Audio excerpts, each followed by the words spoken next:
और चलिए विस्तार से खबरों को दिखाएंगे, लेकिन सबसे पहले अलविदा मनोहर पर्रिकर।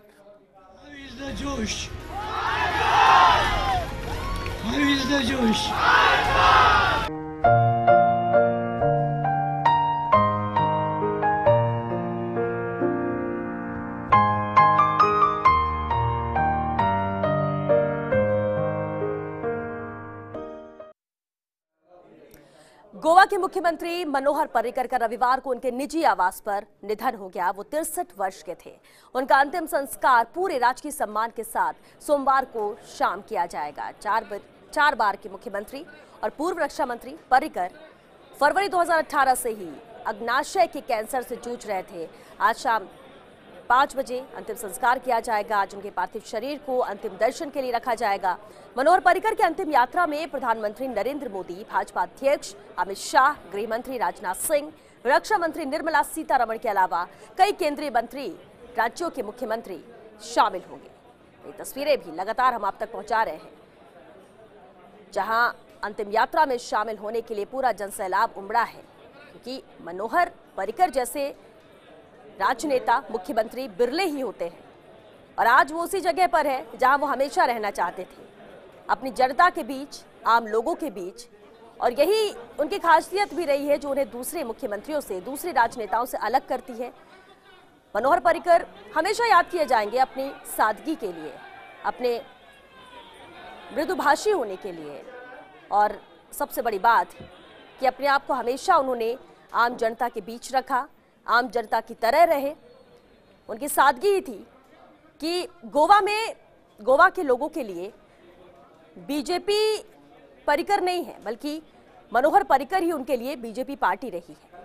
और यही वजह है कि जब जब राजनीति में भी वहां अस्थिरता आई, जब भी वहां पर सिंहासन डोला, जब भी वहां पर एक मत, एक राय नहीं बन पाई, तब ऐसी स्थिति में हमेशा मनोहर पर्रिकर ही केंद्र बिंदु रहे, जिन्होंने सब कुछ ठीक किया, सामान्य किया।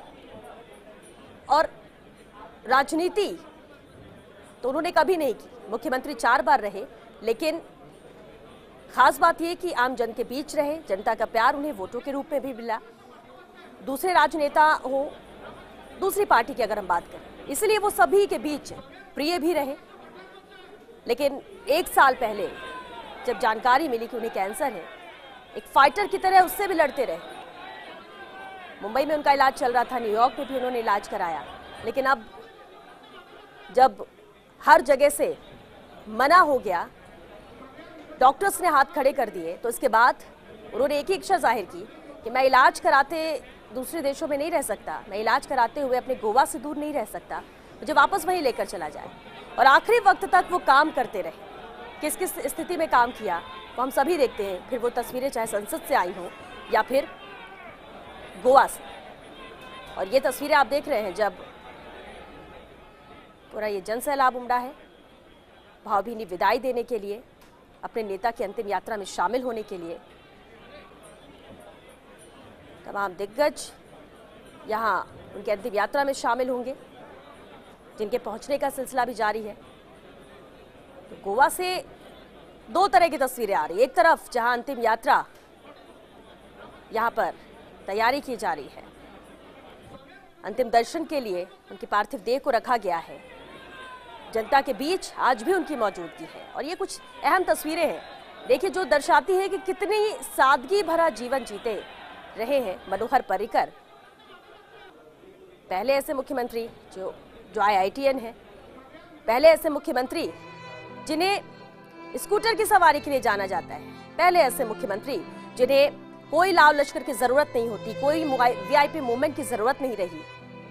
और कई बार तो लोग हतप्रभ रहते थे जब यात्रा करते हैं और बगल में नजर आते हैं कि गोवा के मुख्यमंत्री बैठे हुए हैं। ये उनकी सादगी है और इसलिए पूरा देश उनके सहज सरल स्वभाव के लिए, उनकी सादगी के लिए उन्हें याद करता रहेगा, उन्हें नमन कर रहा है।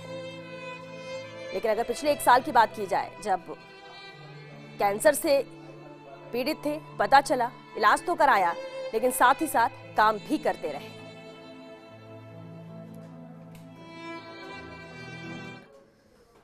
भारतीय जनता पार्टी ने एक अच्छा नेता खोया है और मैंने व्यक्तिगत तौर पर अपना एक अच्छा दोस्त खोया है। मनोहर पारीकर सादगी के प्रतीक थे, वो सादगी में जीते थे। जब वो गोवा के मुख्यमंत्री का ओथ लिया और शाम में मैंने और रूडी जी ने उनके साथ हुआ कि डिनर करेंगे, तो वो खुद गाड़ी चला कर आए और इतनी सादगी की कोई यकीन ही नहीं कर रहा था कि आज ही ये मुख्यमंत्री बने और आज खुद कार ड्राइव करके वो यहाँ पहुँचे हैं। उन्होंने गोवा को बनाने के लिए बहुत काम किया। उन्होंने रक्षा मंत्री रहते हुए इस देश की बहुत सेवा की। हम उन्हें कभी नहीं भुला पाएंगे। End to the glorious career of Mr. Parikar, and particularly he was a very pleasant person, a typical Goan traits in him where he was very informal with everyone. But we wish and pray for that his soul may rest in peace.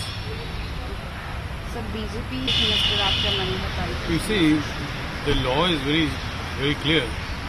If there is a party which is in majority, the governor will have to call him. Late Mr. Parikar. And I think it's a great loss to the party. It's a great loss to Goa because he was committed to Goa. In fact, if I understand it correctly, he was more comfortable in Goa than anywhere else. And that's why coming back to Goa was like homecoming for him. It's very unfortunate that he had to battle pancreatic cancer, which is a very painful, terrible affliction. But he battled it with courage. And he never complained, and even when he was in hospital in New York, he was directly in touch and was continuing to discharge his responsibilities to the extent that